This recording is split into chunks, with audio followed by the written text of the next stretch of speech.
مجھے آپ سے امید ہے، میں پاکستان میں صرف جماعت سے امید رکھتا ہوں۔ اگر ایسا ہوتا تو میں اپنے بریلویوں کو کیوں چھوڑ کے آپ کے پاس آتا؟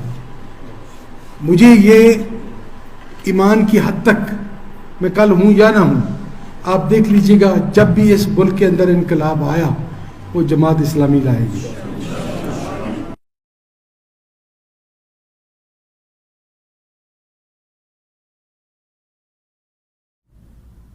جی ناظرین، آپ نے ایک کلپ ملاحظہ فرمایا۔ یہ ویڈیو کلپ دربار فرید کے سجادہ نشین خواجہ معین الدین محبوب کریجہ کا ہے۔ یہ ان کے خطاب کا ایک ٹکڑا ہے جس میں معین الدین محبوب کریجہ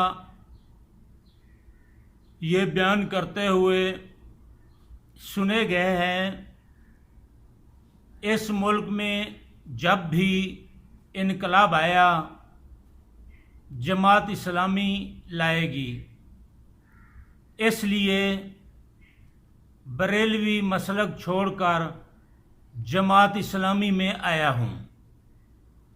میں صرف جماعت اسلامی سے امید رکھتا ہوں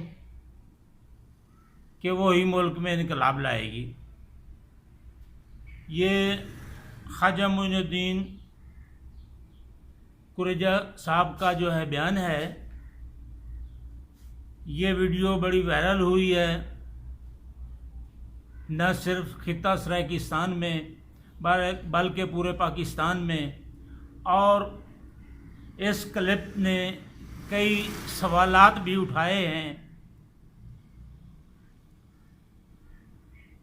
پہلی بات تو یہ ہے کہ خواجہ معین الدین کریجہ کا جماعت اسلامی جوائن کرنا کسی کو کیا اعتراض ہو سکتا ہے؟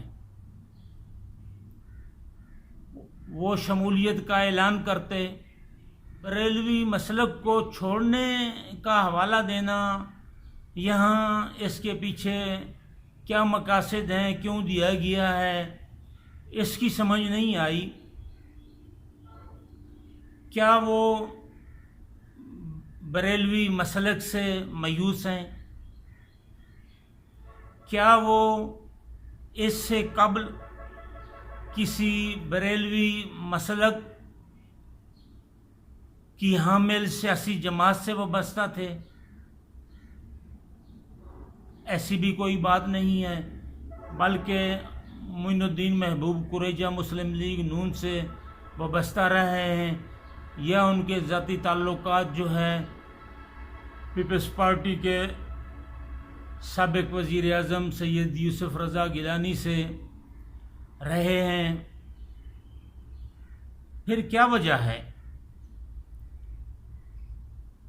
کہ معین الدین محبوب کریجہ نے، جو کہ سجادہ نشین ہیں دربار فرید کے، اور ملک میں ایک بہت بڑا طبقہ فکر فرید کی بات کرتا ہے، عمل فرید کی بات کرتا ہے، اب سوال یہ پیدا ہوتا ہے کہ اس فکر فرید کا کیا بنے گا؟ میر احمد کامران مکسی نے اپنی پوسٹ میں ایک سوال اٹھایا ہے کہ اب ہن دربار دا کیا بڑسی؟ دربار کے ساتھ ساتھ اس فکر فرید کا کیا بنے گا؟ کیا جماعت اسلامی کو جس طرح خواجہ معین الدین محبوب کریجہ نے قبول کیا ہے، کیا جماعت اسلامی بھی فکر فرید کو قبول کر لے گی یا نہیں؟ لوگ یہ بھی سوال پوچھ رہے ہیں کہ باحیثیت سجادہ نشین دربار فرید، صوفیہ کرام اور مشائخ عظام کا بلا شبہ دین کی تبلیغ میں ایک بڑا کردار ہے، اور قیام پاکستان میں بھی اس طبقے کا ایک روشن کردار ہے، موجود ہے، پاکستان بنانے والوں کا۔ بحیثیت سجادہ نشین، بحیثیت فکر فرید کے علمبردار،